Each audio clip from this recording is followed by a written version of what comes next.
কোনো ঘাটি চাইলো না তার গায়ে ভিড়ুক, আমার এই ভাঙা নাও, আমার এই ভাঙা নাও, জনম ভরে বইটা মেরে। শাহিন রেজা রাসেল শারীরিক প্রতিবন্ধকতাকে যিনি জয় করে ছুটে চলেছেন নানান প্রান্ত, মৃত্যু নিশ্চিত জেনেও মানুষের কল্যাণে কাজ করে যাচ্ছেন বিরতিহীন। নবম শ্রেণীতে পড়াকালীনই টের পান তার শরীরে বাসা বেঁধেছে অপরিচিত বেকার মাস্কুলার ডিস্ট্রফি, যে রোগের নেই চিকিৎসা, যা ধীরে ধীরে পা এবং পেলভিসের পেশিকে দুর্বল করে নিয়ে যায় মৃত্যুর দিকে। ওয়ালটন ফ্রিজ কিনে অনেকের মতো আপনিও হয়ে যেতে পারেন মিলেনিয়াল সেরা পণ্যের সেরা অফার। আমি একটা জটিল রোগে আক্রান্ত। এই রোগটার নাম হচ্ছে বেকার মাস্কুলার ডিস্ট্রফি। এই রোগে যে সমস্যাটা হয় সেটা হচ্ছে যে আমাদের শরীরের যে মাংসপেশি, এই মাংসপেশিগুলো আস্তে আস্তে অকার্যকর হয়ে যায়, এবং সেটা আমাদের ঐচ্ছিক অনৈচ্ছিক দুই ধরনের মাংসপেশি। মানে আমার হাত পায়ের জোর যেমন কমে যাচ্ছে, ঠিক একইভাবে আমার হার্ট, কিডনি, লাং, এই সমস্ত অর্গানের যে মাংসপেশি সেটিও আস্তে আস্তে অকার্যকর হয়ে যাচ্ছে।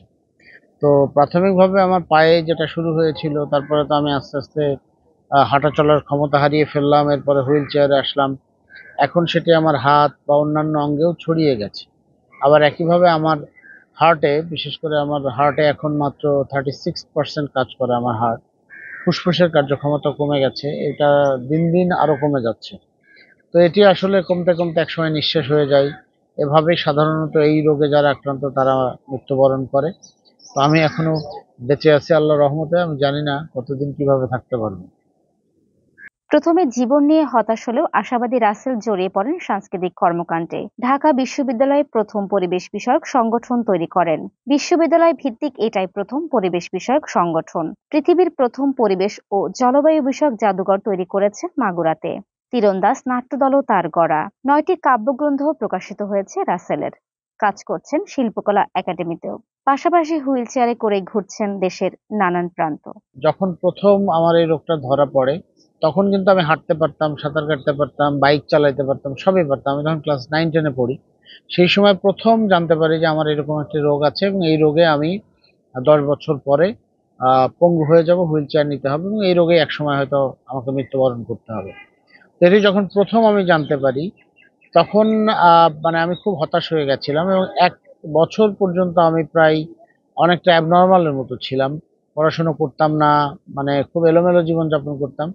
তারপরে একটা পর্যায়ে আমার ভেতরে একটা বোধ তৈরি হলো যে আসলে মানুষের জীবনে জন্ম মৃত্যু এগুলা সবই মানে একেবারে আমাদের হাতের বাইরের জিনিস। কাজেই এসব ভেবে জীবনটাকে নষ্ট করার কোনো মানে হয় না।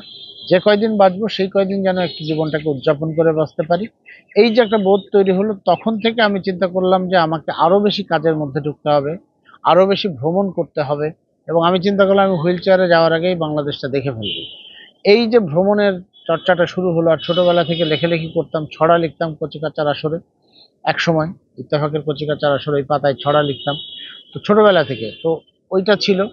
স্বাভাবিকভাবেই আস্তে আস্তে আরো বেশি সাংস্কৃতিক কর্মকাণ্ড, সামাজিক কর্মকাণ্ডের মধ্যে ঢুকে গেলাম, এবং এভাবেই মূলত লেখালেখিটাকে মানে গ্রহণ করলাম। তারপরে সাংগঠনিক কার্যক্রম শুরু করলাম। এক পর্যায়ে ঢাকা বিশ্ববিদ্যালয়ে ভর্তি হলাম, এবং ঢাকা বিশ্ববিদ্যালয়ে ভর্তি হয়ে প্রথম ঢাকা বিশ্ববিদ্যালয়ের পরিবেশ বিষয়ক সংগঠন সেটি তৈরি করলাম আমি। রাসেলের দারুণ কনসেপ্ট, সাহসের জাদুঘর। হতাশ মানুষদের আশাবাদী করতেই তার এই উদ্যোগ। সাহসের জাদুঘরটা আমি এখনো করে উঠতে পারিনি, কিন্তু এটি আমার একেবারে প্রথম দিককার স্বপ্ন। সেই স্বপ্নের পথে আমি হাঁটছি অনেক দিন ধরে। সাহসের জাদুঘর এটা আসলে একটি মানে একটি ধারণা। সেই ধারণাটা আমি ব্যাখ্যা করি। সেটি হচ্ছে যে মানুষ তো হতাশ হয়, নানা কারণে হতাশ হয়, মানুষ তার জীবন পর্যন্ত দিয়ে দেয়, সুইসাইড করে।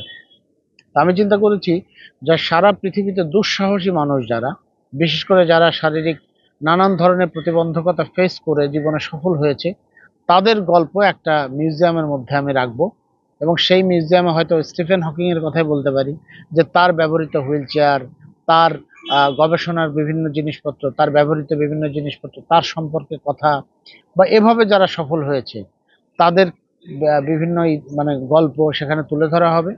এবং ওই জাদুঘরের এক প্রান্ত দিয়ে যদি কোনো হতাশ মানুষ ঢোকে, তাহলে অপর প্রান্ত দিয়ে সে যেন আশাবাদী হয়ে বের হতে পারে। সেটাই আমার মূল কনসেপ্ট, এবং সেই অনুযায়ী আমি কাজ করে যাচ্ছি।